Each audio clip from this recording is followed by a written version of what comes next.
Questa iniziativa è stata ed è importante per la nostra scuola. La passione con cui oggi la dottoressa Fiammetta Borsellino ha intrattenuto i nostri ragazzi rappresenta una pagina di scuola importante e significativa per loro.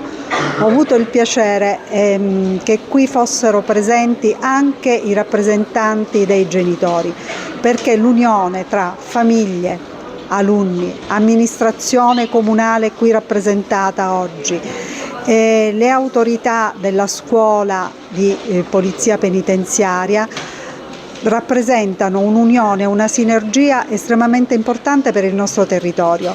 Mi auguro che altre iniziative di questo tipo possano vedere luce per i nostri alunni e in una località come questa che rappresenta